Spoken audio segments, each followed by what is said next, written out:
Hello നമസ്കാരം, രഞ്ജിത്ത്. പലപ്പോഴും നമ്മുടെ വലിയൊരു കൺഫ്യൂഷനാണ് ഇൻസെൻറ്റീവ് എങ്ങനെ കൊടുക്കണം എന്നുള്ള കാര്യത്തിൽ. പ്രത്യേകിച്ചും സെയിൽസ് ടീമിനൊക്കെ നമുക്ക് എൻറ്റയർ ടീമിനൊക്കെ ഇൻസെൻറ്റീവ് ഡിസൈൻ ചെയ്യാം.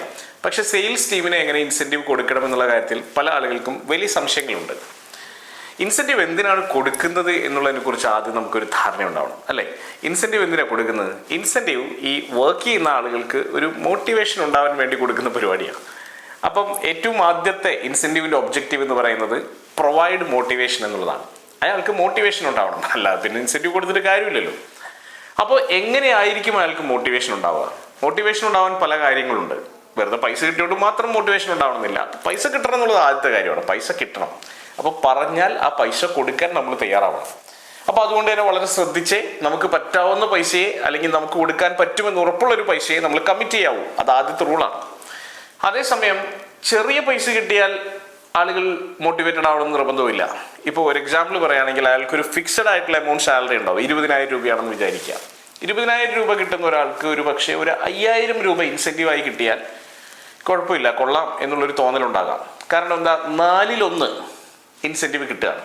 മിനിമം സാലറിയുടെ ഫിക്സഡ് പോർഷൻ്റെ ഒരു 4/1 ഇൻസെൻറ്റീവായി കിട്ടുമ്പോഴാണ് അയാൾക്കൊരു ഫീൽ ഉണ്ടാവുക. ഇതിനങ്ങനെ തമ്പ് റൂൾ എന്നൊന്നും പറയാൻ പറ്റില്ല, എങ്കിൽ പോലും ഒരു 4/1 കിട്ടുമ്പോഴാണ് ഓക്കെ ഒരു ഇൻസെൻറ്റീവ് കിട്ടി എന്നുള്ളൊരു ഫീൽ ഉണ്ടാവുക. അല്ലാണ്ട് ഒരു 500 രൂപ കിട്ടിക്കഴിഞ്ഞാൽ അതൊരു ഇൻസെൻറ്റീവ് ആണെന്നുള്ളൊരു ഫീൽ ഉണ്ടാവില്ല.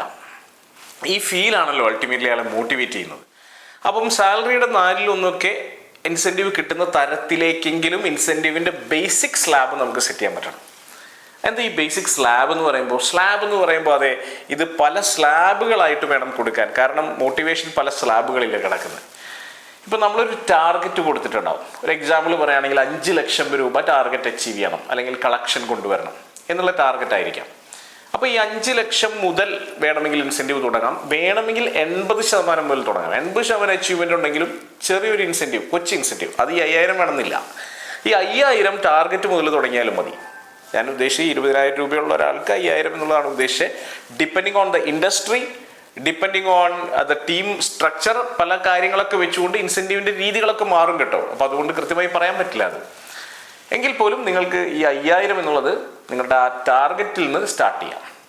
100 മുതൽ 120% വരെ, അല്ലെങ്കിൽ 119% വരെ ഈ പറഞ്ഞ 5,000 അല്ലെങ്കിൽ അതിന് പെർസെൻറ്റേജിലേക്ക് മാറ്റുക.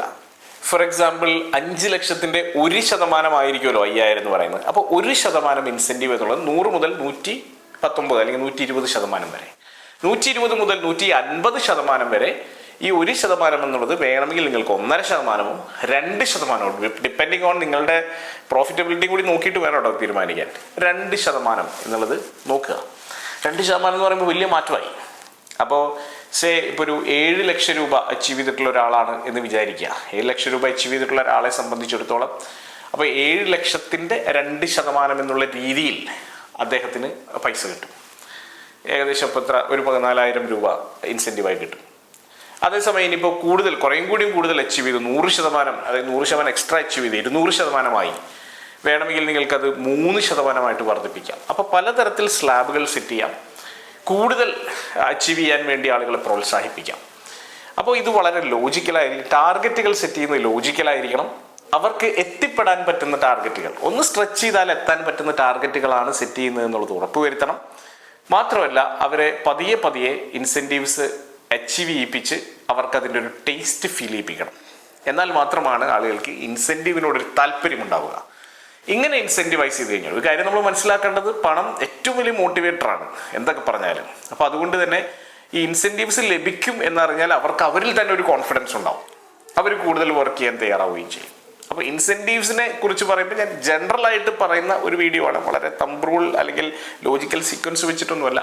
അപ്പോൾ അതുകൊണ്ട് തന്നെ പ്രധാനമായി ശ്രദ്ധിക്കേണ്ടത് അവർ മോട്ടിവേറ്റഡ് ആവുന്നു എന്നുള്ളത് തന്നെയാണ്. അവർക്ക് ഇൻസെൻറ്റീവ് ലഭിക്കാനുള്ള എല്ലാവിധ കാര്യങ്ങളും നോക്കണം. പല സ്ഥലങ്ങളിൽ ഞാൻ കണ്ടിട്ടുള്ളത് എങ്ങനെ ഇവർക്ക് ഇൻസെൻറ്റീവ് കൊടുക്കാതിരിക്കാം എന്നുള്ളതാണ് ഓൺട്രപ്രണേഴ്സ് ആലോചിക്കാറുള്ളത്. തെറ്റായ സമീപനമാണ്.